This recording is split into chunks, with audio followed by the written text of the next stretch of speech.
사도행전은 예수님의 선교 지상 명령에 따라 복음이 사도들과 성도들에 의해 예루살렘과 온 유대, 사마리아 땅끝까지 역동적으로 전파되어 가는 과정을 차례로 전개하고 있습니다. 그 과정에서 예루살렘 초대교회가 많은 시련에 직면하게 되었지만 그때마다 이를 모두 극복하고 날마다 어디서든지 예수는 그리스도라고 가르치며 전도하기를 그들이 그치지 아니했습니다. 그리하여 하나님의 말씀이 정성왕성하여지자 예루살렘에 있는 제자의 수가 심히 많아지고 커다란 제사장의 무리도 이 도에 복종하게 되었다. 이렇게 성경은 기록하고 있습니다. 이렇게 교회가 크게 성장하자 구제 문제로 불평과 원망이 발생하고 이를 해결하는 과정에서 교회의 사역 구조를 큰 틀에서 세우게 되는데 일곱 집사를 임명하여 사역을 분담해서 효율적인 사역 체계를 그들이 세우게 되었습니다. 그러나 사탄은 교회의 부흥을 보고만 있지 않았습니다. 스스로 하나님의 일을 한다고 믿으며 그리스도를 죽게 한 사내들인의 핍박이 다시 그들에게 오는 것입니다. 그들은 이제 일곱 집사 가운데 성령과 지혜가 가장 충만한 스데반을 목표로 향하게 되었습니다. 이 순교 사건은 단순히 한 개인의 순교로 끝난 것이 아니라 초대교회의 커다란 변화를 몰고 왔습니다. 예루살렘 교회에 큰 박해의 바람이 불어닥치고 사도들을 제외한 전 성도가 예루살렘을 떠나 뿔뿔이 흩어지게 된 것입니다. 오늘은 이러한 변화를 몰고 온 스데반 집사에 대하여 알아보는 시간을 갖도록 하겠습니다. 사건의 앞부분인 6장 전체의 내용을 먼저 한번 살펴보도록 이렇게 하겠습니다. 6장은 스데반이 사내들인의 고소를 당하게 된 배경을 보여주고 있습니다. 스데반은 은혜와 성령이 충만해서 큰 기사와 표적을 민간에 행하며 복음 증거에 열심이었다. 이렇게 성경은 기록하고 있습니다. 그런 스데반과 논쟁에서 도무지 이길 수 없었던 일부 디아스포라 유대인들이 음모를 꾸미게 되었습니다. 사람들을 매수하고 거짓 증인을 세워 스데반을 사내들인에 고소하였습니다. 고소의 제목은 스데반이 모세와 하나님을 모독하였다 하는 것이었습니다. 즉 스데반이 성전과 율법을 거스려 말하였다 이렇게 고발한 것입니다. 여기서 스데반에 대한 고소의 그 내용은 예수께서 사내들인에 고소당하였을 때 그 고소 내용과 동일한 것이다. 아마도 스데반은 예수님의 말씀의 뜻을 이해하고 이를 설명하고자 그들에게 말하였으나 완악한 대적자들이 발언의 진위를 왜곡하여 고소 조건으로 내세운 것으로 보입니다. 공의재판에 회부된 스데반은 그들에게 최후 설교를 한 것을 우리가 볼 수가 있습니다. 이 긴 설교에서 스데반은 아브라함에서 출발하여 이스라엘의 전 역사를 개발하고 예수 복음의 정통성 그리고 유대인의 오류 그와 같은 것들을 역사를 통해 지적한 후 마지막에 결론적으로 그 배경에 근거하여 자기가 고소당한 것에 대한 변론을 그 핵심을 밝히게 됩니다. 그 첫째는 뭐냐면 성전과 율법을 거스려 말했다는 것에 대한 변론, 그리고 둘째는 예수 그리스도에 대한 증거, 이 두 가지를 그 설교에 담아서 말하게 됩니다. 스데반은 설교를 통해 사내들인 법정에 모여있는 그들이야말로 하나님보다 성전 자체를 숭배하는 심각한 오류를 범하고 있다. 또한 율법의 권위를 높이는 것 같지만 실상 율법을 어긴 범법자들이다. 이렇게 설교에서 그들에게 말했습니다. 더욱이 하나님의 보내신 자를 배척하고 죽인 조상들의 완악한 행위를 그대로 답습해서 하나님이 이스라엘의 구원자로 보내신 메시아를 죽인 자들이라는 것, 그것을 명백하게 밝혔던 것입니다. 이렇게 죄의 심각한 치부가 드러났을 때 그들은 옷을 찢고 회개했어야 하지만 사내들인에 모여있던 자들은 치부가 드러나자 오히려 이를 갈고 분노하며 자기들의 죄를 고발하는 스데반을 돌로 치는 길을 선택하였습니다. 이제 스데반의 순교 상황을 다룬 본문으로 가보도록 하겠습니다. 그리스도의 승천과 성령 강림으로 태동한 교회의 역사에 있어서 첫 순교를 다루는 본문의 내용은 매우 감동적입니다. 이는 기독교 2000년 역사에 끊임없이 뿌려질 순교의 피로서 첫 방울입니다. 이어지는 숭고한 많은 순교의 모델이 되는 사건이었다. 이렇게 본문을 볼 수가 있겠습니다. 54절에 보니까 그들이 이 말을 듣고 마음에 찔려 그를 향하여 이를 갈았다. 이 말씀은 스데반의 설교를 들은 사람들의 반응이었습니다. 그들은 일단 스데반의 말을 듣고 마음이 찔렸습니다. 그러나 그 찔림은 양심의 가책을 받았기 때문이 아니었습니다. 스데반의 말을 듣고 극도의 분노로 그들의 마음이 뒤틀렸다 하는 것입니다. 어떤 사람들은 설교를 들으면 양심의 가책을 받아 형제들아 우리가 어찌할꼬 하면서 회개하지만, 어떤 사람들은 격분과 분노로 이를 갈면서 돌을 들어 의인을 치는 너무나 대조적인 모습을 보이고 있는 것입니다. 그러니까 복된 자는 회개하지만 망할 자는 분노하는 것이다 하는 것입니다. 여러분은 다 복된 자가 되시기를 바라겠습니다. 55절에 보니까 스데반이 성령 충만하여 하늘로 우러러 주목하여 하나님의 영광과 및 예수께서 하나님 우편에 서신 것을 보았다. 참으로 놀라운 영적인 그런 분이었습니다. 이 본문에 보면 성령이 충만한 스데반이 두 가지를 보았는데, 첫째가 하나님의 영광이었습니다. 하나님의 영광을 봤다. 하나님의 영광이 무엇일까요? 이 영광은 같은 단어인데 광채로도 번역이 됩니다. 바울은 이 광채로 인해서 앞을 볼 수가 없게 되었죠. 눈이 멀었지요.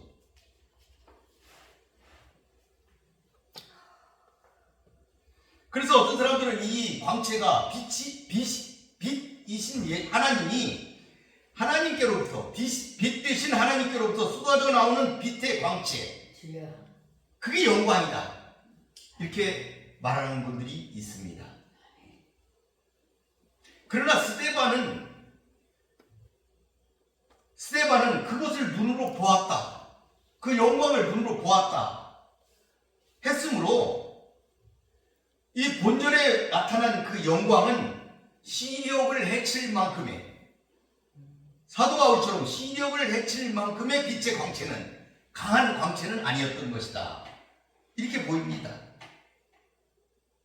어쩌면 이것은 하나님의 임재를 나타내주는 표시 정도였을 것이다.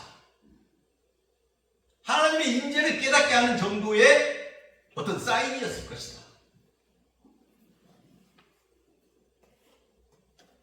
변화산에서 제자들도 변화된 예수님의 모습으로부터 그 영광을 보았어요. 그런데 그 영광을 보았는데, 그 광채를 보았는데 시력에 손상 없이 볼 수 있었어요. 이런 점에서 스데반이 본 것도 변화산에서 제자들이 예수님의 영광을 봤을 때의 그것과 비슷한 정도의 것이 아니었을까, 이렇게 우리는 추정해 볼 수가 있겠습니다. 어쨌든 온 우주의 지배자이신 하나님과 그와 동일 본체이신 예수 그리스도에게 속하는 위엄과 영광으로 우리들이 이해하면 되겠습니다. 두 번째는 예수님께서 하나님 우편에 서신 것을 보았다.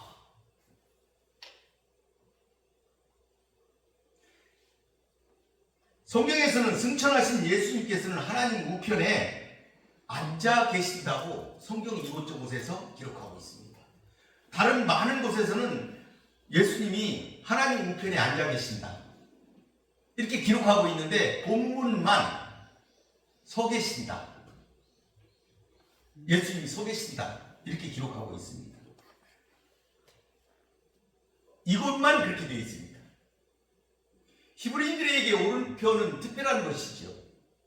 그것은 영예롭고 영광스러운 자리입니다.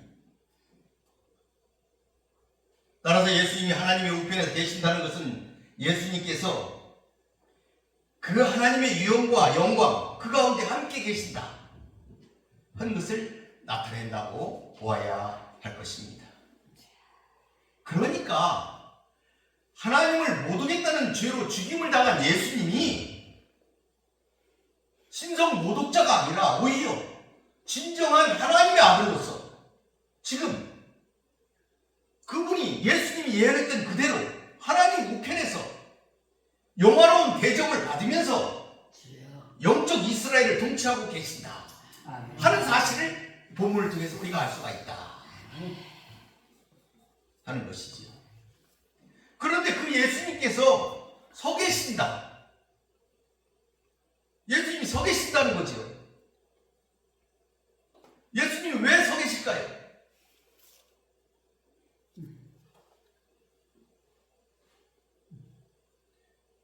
이것은 스데반이라는 인물과 관련이 있지요. 그는 예수 그리스도의 의의를 드러내고 믿음으로 순교의 자리에 서 있습니다. 지금 그러한 스데반을 염려하고 안타까워하는 예수님의 심정을 그 서 계신다는 표현으로 나타내고 있다. 그리고 또 한 가지는 스데반이 믿음의 순교자라는 사실을 하나님 앞에서 증언해주고 지켜보고 계신다는 의미로 증언의 의미로 지금 예수님이 지켜보고 계신다. 증언의 의미로 지금 서 계신다 하는 것을 우리가 알 수가 있는 거죠. 그러니까 우리가 쉬운 말로 얘기를 하게 되면은 지금 이 신앙의 믿음의 이 스데반이 돌에 맞아 죽어가고 있는데 예수님이 하늘 보좌에서 앉아 계실 수가 없었다 이 말이죠. 그래서 서서 바라보고 계시는 것이다. 그러니까 스데반은 결코 혼자 쓸쓸히 죽어가는 것이 아니었습니다. 하나님과 함께 영광을 누리고 계시는 예수 그리스도께서 그의 믿음을 인정하고 증인으로서 보고 계시는 가운데 그는 지금 순교하고 있는 것입니다. 이 얼마나 영예로운 죽음이겠습니까? 스데반은 진정 성도가 누릴 수 있는 최고의 영예를 누린 삶의 승리자였다. 이렇게 우리는 말할 수가 있을 것입니다. 여러분도 이렇게 스데반처럼 예수님께 인정받는 믿음의 성도들이 되시기를 바라겠습니다. 아멘. 56절을 보니까 말하되 보라 하늘이 열리고 인자가 하나님 우편에 서신 것을 보노라. 아멘. 과거 예수님은 자신을 신문하는 대제사장 가야바 앞에서 가야바가 말하라고 예수님을 독촉할 때 이후에 인자가 권능의 우편에 앉아있는 것과 하늘 구름을 타고 오는 것을 너희가 보리라 이렇게 말씀하셨지요. 이 말씀이 결정적인 증거가 되어서 신성 모독죄로 예수님은 정죄당했습니다. 그런데 지금 스데반도 산헤드린 공회 앞에서 과거 예수께서 말씀하신 말씀과 비슷한 말을 지금 하고 있는 것이지요. 따라서 유대 공회와 유대인들은 스데반의 이러한 말 역시 예수님의 경우와 마찬가지로 신성 모독적 발언으로 받아들였던 것이지요. 여기 보니까 하늘이 열렸다 이렇게 말을 했어요. 스데반이 사람의 눈으로는 볼 수가 없는 영적 세계가 스데반의 눈에 현실 세계처럼 선명히 들어왔다 한 것을 의미하고 있지요. 그러니까 이런 광경을 공유에 있는 영적으로 둔감한 유대인들은 당연히 보지 못했을 것입니다. 지금 시대도 그렇습니다.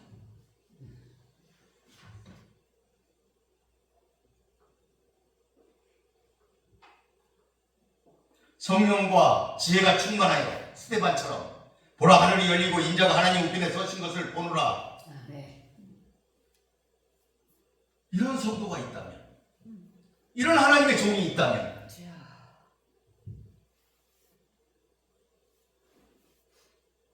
그런 발언을 하는 그런 지도자는, 그런 신앙인은 온전히 신앙생활을 할 수 있을까요? 우리의 종이는 산헤드린 공회보다 나을까요? 제2의 바알세불 논쟁은 일어나지 않을까요? 많은 염려가 있을 뿐입니다. 스데반은 그곳에서 인자를 보았습니다. 여기 인자는 사람의 아들이라는 호칭인데 예수님께서 자기 자신을 메시아로 표현할 때 사용하던 예수님의 전용어였습니다. 복음서 외에서 사람이 예수를 가리켜 인자라고 칭한 경우는 스데반뿐입니다.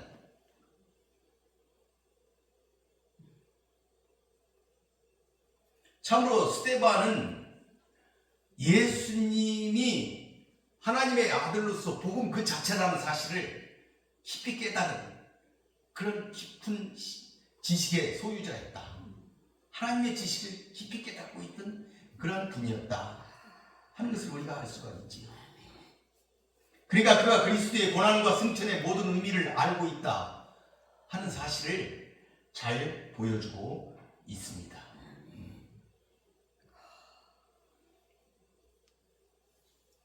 57절 8절에 보면 그들이 큰 소리를 지르며 귀를 막고 일제히 그에게 달려들어 성 밖으로 내치고 돌로 칠세 증인들이 옷을 벗어 사울이라는 청년의 발 앞에 두었다. 여러분, 귀를 막는 것은 스데반의 말이 듣기 싫다 하는 행동이지요. 악에 사로잡혀 있던 자들은 성령의 사람이 호소하는 말을 듣기가 싫습니다. 그래서 이를 적극적으로 거부하는 것입니다. 스데반 앞에 있는 그 유대인들이 그랬습니다. 그래서 그들은 일제히 그에게 달려들었지요. 스데반의 발언이 신성 모독적이라고 생각했기 때문에 더 이상 말하지 못하게, 그것을 용납하지 못하고 분노로 일시에 달려들어서 스데반을 예루살렘 성 밖으로 끌고 나간 것입니다. 그렇게 해서 그들은 스데반을 돌로 쳐 죽게 하였습니다. 유대 율법에서는 여호와 하나님의 이름을 모독한 자, 다른 신을 섬긴 자, 신적자, 박수, 무당 이런 자들에 대해서는 돌로 쳐 죽이라고 형벌을 말하고 있습니다. 그렇지만 현재 그 당시에 그들에게 사형 집행권은 없었습니다. 그들은 스데반을 죽일 권리가 없습니다. 그럼에도 그들이 스데반을 돌로 쳐 죽인 가장 큰 이유는 그들이 그들 자신의 도전과 오류의 정복을 찌르는 스데반의 말과 신성 모독적이라고 여겨지는 발언 때문이었다. 이렇게 보여집니다. 거기에 그들이 이성을 잃고 격정과 분노로 사로잡혀서 판단력과 자제력을 상실하고 앞뒤 가릴 것도 없이 일단 스데반을 직결 처단한 것으로 그렇게 보입니다. 그릇된 신념 속에 성전과 율법을 보호한다는 그것이 하나님의 일이라는 구실하에 그들이 죄를 범하고 있는 것입니다. 사실 그들은 이미 하나님과는 무관한 사람들입니다. 그들이 하나님을 통해서 그들이 먹고 살고 있는지는 모르겠지만 하나님과는 이미 무관한 사람들입니다. 사탄의 외입니다. 다만 그 사실을 자신들만 깨닫지 못하고 있을 뿐입니다. 예수님께서 그것을 누누이 지적했어요. 너희들은 하나님을 모른다. 하나님이 보내신 그 아들도 모른다. 그렇게 예수님은 늘 말씀하셨죠. 참으로 불행한 일이었습니다. 오늘날 우리 현대 교회에서도 하나님의 이름으로 자행되는 많은 것들이 일어나고 있습니다.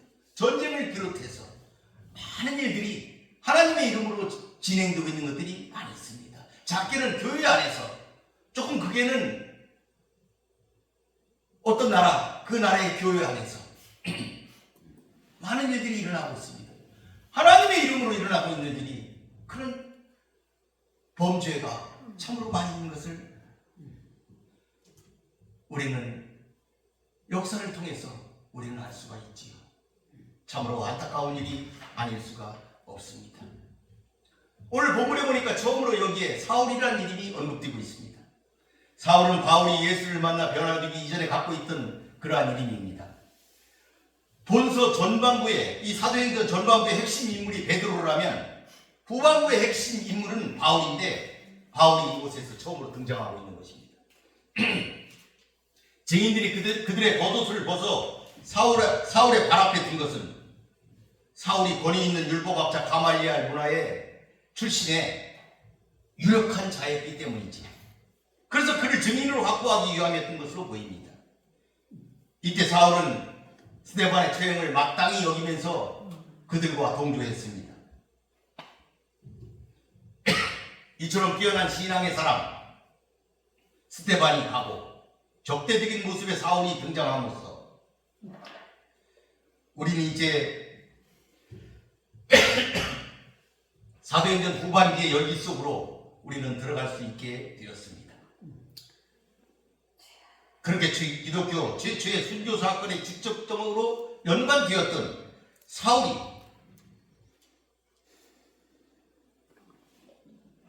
등장하고 후에 그는 하나님의 종이 되었다는 것. 그것은 복음의 유대성을 보여주기 위한 것일 것이다. 이렇게 우리는 생각하면 되겠습니다. 이 일의 진행은 스데반이 가고 사울이 나타난 이와 같은 일들의 이와 같은 진행은 우리가 다 우리의 생각으로는 이해할 수 없는 그런 일이지만 왜 그렇게 위대한 스데반 같은 집사가 갔을까? 이건 다 우리가 이해할 수 없는 일이지만 그건 하나님의 섭리일 것이다. 우리는 다만 하나님이 하시는 일을 믿음으로 감사와 순종으로 그러한 마음으로 바라보아야 할 것이다. 아멘. 하나님의 뜻이 계실 것이다. 아멘. 우리는 이렇게 이해하여야 할 것입니다. 아멘. 59절에 보니까 그들이 돌로 스데반을 치니 스데반이 부르짖어 이르되 주 예수여 내 영혼을 받으시옵소서 하고 유대인들이 돌로 칠 때 스데반은 그를 지켜보며 서 계시는 예수님께 기도하였습니다. 돌에 맞아 죽어가면서 그가 호소한 내용은 예수께서 자기 영혼을 받아주시리라는 것이었습니다. 스데반이 마지막에 드렸던 이 기도는 예수님이 하나님께 드렸던 마지막 기도와 유사합니다. 아버지여 내 영혼을 아버지 손에 부탁하나이다. 예수님은 이렇게 기도했어요. 예수님은 운명 직전에 아버지 하나님께 마지막 부탁의 기도를 드렸고 스데반은 예수 그리스도께 그 부탁의 기도를 드렸습니다. 그가 이처럼 예수께 자신의 영혼을 부탁할 수 있었던 것은 몸은 죽으나 영혼은 멸하지 않고 주님이 계신 영광의 나라에 갈 것으로 그가 확신했기 때문입니다. 그런 확고한 믿음이 그로 하여금 순교의 고통을 견뎌내도록 하였던 것이다. 이렇게 볼 수가 있는 것이죠. 우리도 이러한 믿음을 소유하고 천국을 소망하며 사시기를 바라겠습니다. 아멘. 60절에 보니까 무릎을 꿇고 크게 불러 이르되 주여 이 죄를 그들에게 돌리지 마옵소서 이 말을 하고 자니라. 위대한 신앙인 스데반의 운명 직전 기도를 매우 자세하게 본문은 묘사하고 있습니다. 무릎을 꿇고 크게 불러 그가 큰 소리로 부르짖어 기도했다 하는 말입니다. 마지막 순간까지 기도한 일에 최선을 다했음을 보여주는 대목입니다. 이 기도도 예수께서 십자가상에서 드렸던 기도와 유사합니다. 아버지여 저희를 사하여 주옵소서 자기 아는 것을 알지 못함이니이다. 예수님은 이렇게 기도하셨어요. 그런데 스데반도 그와 같은 기도를 드렸다. 이것을 볼 때 스데반은 원수를 용서하는 예수 그리스도의 심장을 가졌던 사람이었을 것이다. 참으로 놀라운 신앙인이었다.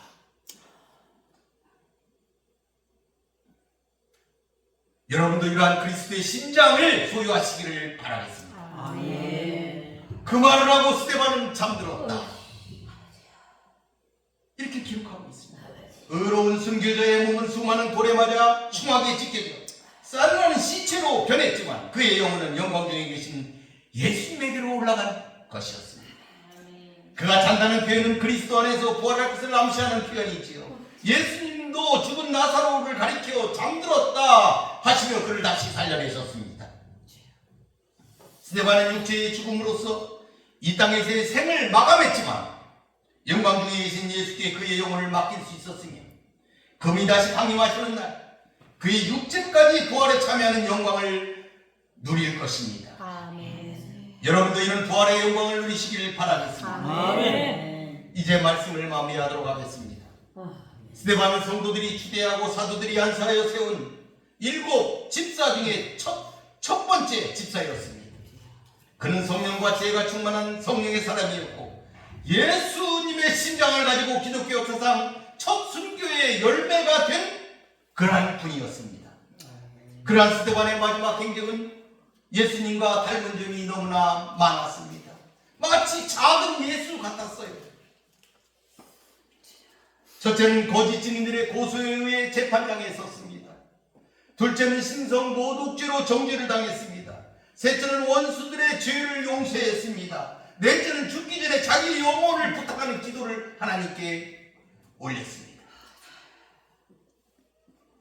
너무나도 닮았습니다.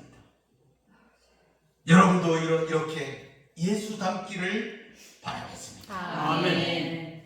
그리고 그가 직장에서 한 처음이자 마지막 설교는 모세와 하나님을 모독하였던 그의 죄목에 대한 변증 설교로 참으로 장엄하였습니다. 그런 그가 첫 순교로 큰 족적을 남긴 것은 맞지만 인간적인 관점에서 보았을 때는 안타까운 것도 사실입니다. 많은 일들을 할 수 있는 분이었기 때문입니다. 그렇지만 하나님의 섭리 가운데 이루어진 일이라는 사실을 믿으시기를 바라겠습니다. 아멘. 그의 설교 논조와 내용을 보면 성전에 관해 그의 견해는 탁월했습니다. 그리고 율법의 작구에 얽매여 있던 그들에게 율법주의로 율법을 지키지 않았다는 것을 지적했고 더욱이 그들이 많은 선지자들을 죽인 자들의 후손이었고 결국 선지자들이 예언하였던 그 의인 예수 그리스도까지도 살인한 자들이 되었다 하는 그 사실을 지적했습니다. 예수님의 설교 말씀과 너무나도 일맥상통하고 있는 많은 부분이 있습니다. 이걸 보면 그가 성경에 기록된 복음의 모든 진리를 꿰뚫고 있음을 그의 설교와 행적을 통하여 우리는 알 수가 있는 것이죠. 그러나 반대로 스데반을 죽이는 당시 사내들인을 중심한 유대 종교 세력은 이미 우상 숭배 집단이 되어 있었던 무리들이었습니다. 그들의 중심에는 하나님은 없었습니다. 권력과 재물만이 그 중심에 자리 잡고 있었습니다. 하나님은 이제 그들에게는 수단이 될 뿐이었습니다. 그들의 이익을 위해 참 선지자들과 하나님의 사람들이 배척되고 있는 것을 우리는 지금 보고 있는 것입니다. 오늘날 우리 한국교회도 이렇게 변질되지 말기를 기도할 뿐입니다. 아멘. 이렇게 믿음과 성령이 충만한 사람 스데반, 기독교 최초의 순교자가 되었습니다. 그러나 성경은 스데반의 순교가 결코 헛되지 않았음을 보여주고 있습니다. 그가 순교된 후에 오히려 성도들이 각처로 흩어지자 복음이 전파되고 각처에서 교회가 세워지게 된 것입니다. 그러므로 우리도 스데반처럼 늘 진리의 바로 서야 되겠습니다. 주님의 마음을 품는 신앙인이 되어야 하겠습니다. 주님의 일을 하다 주님의 이름 때문에 순교하는 일처럼 영광스러운 일은 없을 것입니다. 그런 순교는 주님의 보좌를 움직이게 만드는 위대한 신앙의 행위이기 때문입니다. 여러분, 주님과 사도들은 종말의 때가 가까워질수록 세상에서 성도들이 온갖 핍박을 받게 될 것이라고 예고하고 있습니다. 그럴 때가 되면 스데반처럼 의롭고 담대하게 우리의 신앙을 지키십시다. 아멘. 유대 종교 지도자들처럼 자기를 위해 살지 맙시다. 우리의 신앙의 진리는 위기 앞에서의 태도로 판가름이 납니다. 비겁하게 주를 부인하거나 배신하는 어리석은 자가 되지 맙시다. 또 떳떳하게 지키어 주님께 영원하고 큰 상급을 받는 위대한 신앙인들이 되시기를 간절히 축원드리겠습니다. 아멘. 마치겠습니다. 기도하겠습니다.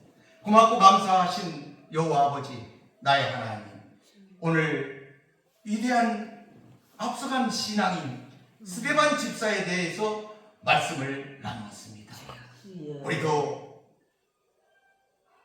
스데반처럼 예수님의 심장을 소유한 자들이 되게 하여 주소서. 예수 닮은 신앙인이 되게 하여 주시옵소서. 아멘. 우리도 복음 앞에서 떳떳하게 강하게 하나님을 증거하고 예수 그리스도 그분을 위해 증언하는 증인이 되게 하여 주시옵소서. 아멘. 그래야 하나님이 예비하신 하늘의 상급으로 축복을 받는 사랑하는 성도들이 되게 하여 주시옵소서. 아멘. 우리 예배 가운데 하나님께서 임재하실 줄을 믿으며 우리 주 예수 그리스도의 이름으로 기도 올리나이다. 아멘.